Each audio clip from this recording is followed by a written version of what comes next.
ओम साईं राम। साईं बाबा का दिन क्रम। दिन भर बाबा द्वारका माई में रहते थे। उसके पास ही लेंडी बाग नामक एक घना जंगल था।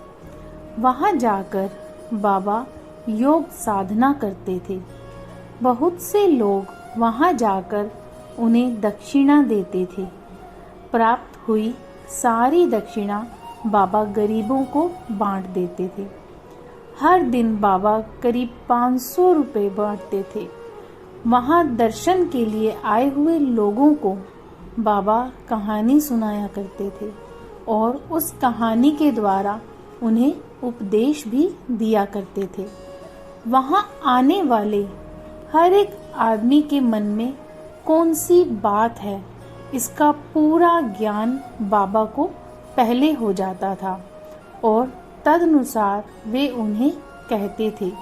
आगे क्या होने वाला है उसके बारे में भी बाबा को काफी ज्ञान था। उसके अनुसार लोगों को वे भविष्य में क्या होने वाला है इसका भी बयान करते थे।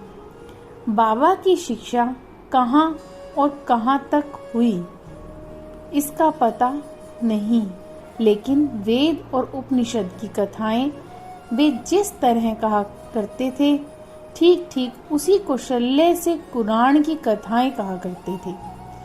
गीता में युक्त हर एक शब्द की समालोचना बाबा कुशलता से किया करते थे।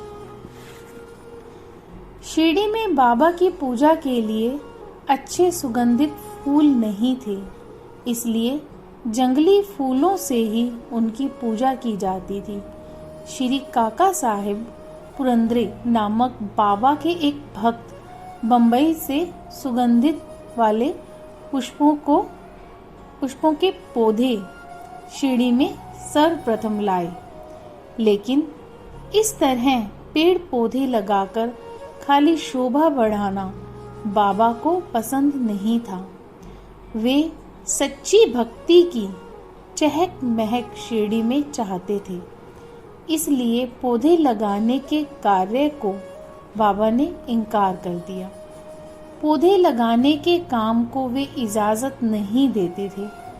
इस तरह 3 दिन निकल गए। लगाए गए पेड़ पौधे बिल्कुल सूख गए। बाबा पुरंदर रोने लगे।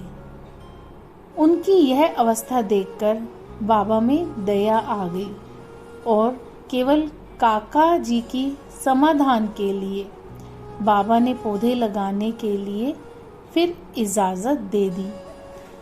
बाबा उसे बोले, काका जी पौधे सूखे हुए हैं, यह सच बात है, लेकिन वे फिर से फूलेंगे।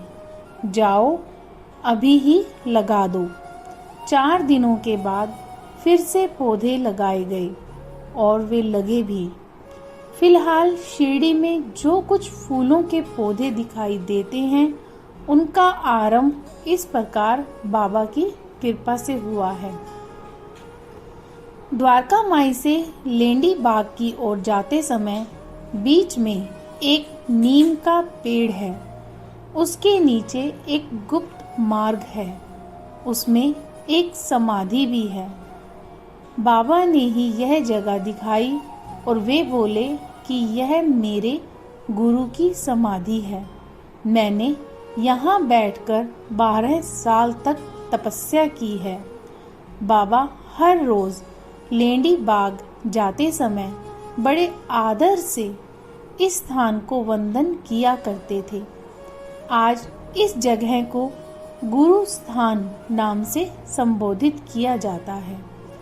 बाबा हर रोज एक बड़ा मटका भरकर प्रसाद बनाते थे और भक्तों को बांटते थे। यही प्रसाद था बाबा का गोपाल काला।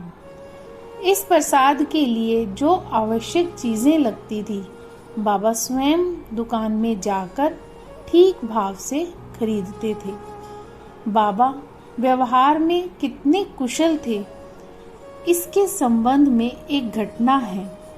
एक समय एक महिला बाबा के पास सीताफल बेचने के लिए आई। बाबा ने ठीक मोल करके उस महिला को 10 आने दिए। दूसरी एक महिला उसी समय बाबा के पास सीताफल लेकर आई। बाबा ने उसकी कीमत 6 आने निश्चित की, लेकिन अंत में उन दोनों को 1-1 रुपया दे दिया। इससे पता चलता है कि व्यवहार में बाबा कितने दक्ष थे। गरीबों को देते समय वे बहुत कुछ दिया करते थे। बाबा को शारीरिक और घर-बार का कुछ भी मोह नहीं था। वे रोजाना 5 घर जाकर भीख मांगते और जो कुछ मिलता उस पर निभा लेते थे। बाबा ने द्वारका माई में 9 इंच चौड़ाई का झूले के समान एक लकड़ी का तख्ता टांगा था। बाबा उस पर सोते थे, लेकिन वहां वे कैसे चढ़ पहुंचते और नीचे कैसे उतर पाते थे, यह एक रहस्य की बात है। किसी ने भी बाबा को इस तख्ते पर चढ़ते उतरते कभी नहीं देखा था। ये थी बाबा की दिनचर्या। दिन भर बाबा लोगों की सेवा में लगे रहते। जो भीख में मिलता उसी में ही निर्वाह करते अपना, और उसी का ही प्रसाद बनाकर लोगों में बांट दिया करते थे। ओम साईं राम।